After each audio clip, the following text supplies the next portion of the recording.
વડોદરામાં national career centre for differently able for women અંધજન શાળાની સામે પેન્શનપુરા નિઝામપુરા દિવ્યાંગ મહિલા ઉમેદવારો માટે રોજગાર ભરતી મેળો યોજાયો। વડોદરા ખાતે દિવ્યાંગ મહિલા ઉમેદવાર માટે રોજગાર ભરતી મેળો અને સ્વરોજગાર માર્ગદર્શન અને અનુબંધમ અને NCS નામની નોંધણી કેમ્પનું આયોજન કરવામાં આવ્યું છે। National career centre for differently able Vadodara તથા મદદનીશ નિયામક રોજગારની કચેરી તરસાલી વડોદરાના સંયુક્ત ઉપક્રમે 40% કે તેથી વધુ દિવ્યાંગતા ડિસેબિલિટી ધરાવતા માત્ર ડેફ એન્ડ મ્યુટ મૂકબધિર અને ઓર્થોપગની દિવ્યાંગતા ધરાવતા સ્વતંત્રતા અવરજવર કરી શકે તેમજ હાથથી કામ કરી શકે તેવા 18 થી 35 વર્ષના ધોરણ 8 પાસ 12 પાસ 10 પાસ અને ITI જેવી લાયકાત ધરાવતા દિવ્યાંગ માત્ર બહેનો માટે તારીખ 26 સપ્ટેમ્બર 2024 ને સવારે 10 વાગે national career centre for differently able for women અંધજન શાળાની સામે પેન્શનપુરા નિઝામપુરા રોડ વડોદરા ખાતે રોજગાર ભરતી મેળો યોજવામાં આવ્યો હતો। દિવ્યાંગ ઉમેદવાર માટે ફ્રી હોમિયોપેથિક મેડિકલ કેમ્પ યોજવામાં આવશે। આ ભરતી મેળામાં દિવ્યાંગ મહિલા ઉમેદવારોને રિઝ્યુમની 2 કોપી, ડિસેબિલિટી પ્રમાણપત્ર, આધાર કાર્ડ તેમજ અન્ય લાયકાતના પ્રમાણપત્રોની નકલ સાથે સ્વખર્ચે ઉપસ્થિત રહેવા રોજગાર અધિકારી યાદીમાં જણાવવામાં આવ્યું છે।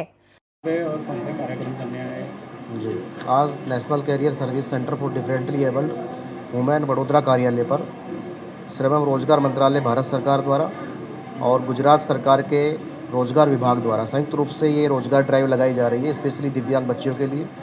इसमें हमारे वडोदरा के लोकल एम्प्लॉयर को हमने बुलाया है ताकि बच्चों को ज़्यादा दूर जाना ना पड़े।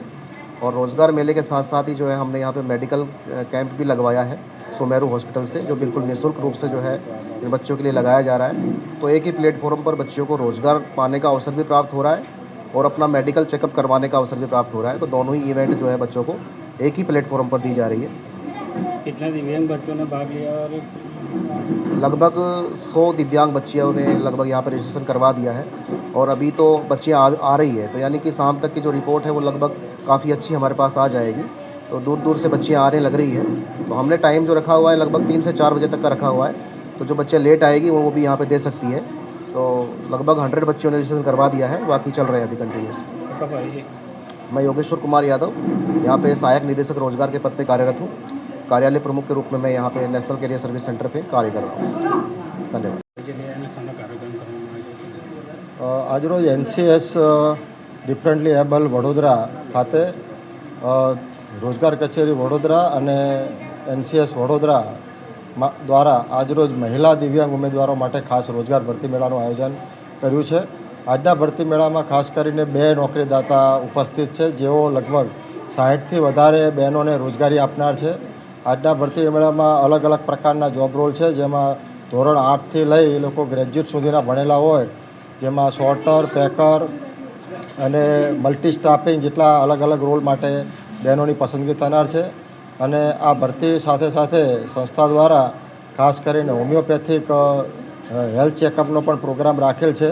સાથે ઉમેદવારોને સ્વરોજગારી અંગે પણ વિશેષ માર્ગદર્શન આપ્યું છે, જેથી પોતાનો સ્વતંત્ર વ્યવસાય ધંધો કરી શકે। અને અનુબંધમ પોર્ટલ અને NCS પોર્ટલ પર પણ બહેનોની નામ નોંધણી કરીને તેમને કઈ રીતે ઘેર બેઠા રોજગારી મળે તેના વિશે પણ માર્ગદર્શન આપવામાં આવ્યું છે। અલ્પેશ ચૌહાણ। મારું નામ વરા ફાતેમા છે। મેં આ ફિઝિકલી હેન્ડીકેપ સોસાયટીની સંસ્થામાંથી છું ને અત્યારે અહીંયા આગળ BRCમાં આવી છું। મેં અહીંયા આગળથી ટ્રેનિંગ લીધેલી છે, બ્યુટી પાર્લરનું, સિલાઈનું લીધેલું છે। આજે એ લોકોએ જે કેમ્પ રાખ્યું છે જોબ માટેનું, હેલ્થ કેર માટેનું, તો અમે લોકો છે ને અહીંથી સિલાઈ શીખેલું છે એનું સર્ટિફિકેટ પણ લેવા આવ્યા છે અને અહીં આગળ છે ને જોબ માટે આવ્યા છે, ઇન્ટરવ્યૂ માટે। અને અમે આ કંપનીઓનો ખૂબ ખૂબ આભાર છે કે એ લોકોએ અમને આ લાયક સમજીને અમને જોબ માટે અહીં આગળ અમારો ઇન્ટરવ્યૂ લેવા માટે આવ્યા છે। બાકી અમે દિવ્યાંગ છે ને કોઈ નોર્મલથી કમ નથી, બલ્કે એમના કરતાં આગળ જ છે। નરેન્દ્ર મોદી સાહેબને જે ખેલ મહાકુંભ સ્ટાર્ટ કર્યું છે, જેટલા વર્ષોથી સ્ટાર્ટ કર્યું છે ત્યારથી અત્યાર લગીને અમે લોકો રમતા આવ્યા છે। હું ફૂટબોલ પ્લેયર પણ છું અને અમે લોકો વોલીબોલમાં બી છીએ અને ક્રિકેટ પણ રમીએ છીએ અને એના સાથે સાથે સિંગિંગ પણ અમને આવડે છે। પહેલો ઓલિમ્પિકમાં બી અમે લોકો રમીએ છીએ।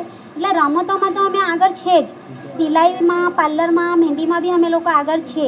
હવે અમે લોકો એમ ચાહે છે કે કોઈ કંપની અમને જોબ આપે એટલે અમે પગભાર થાય।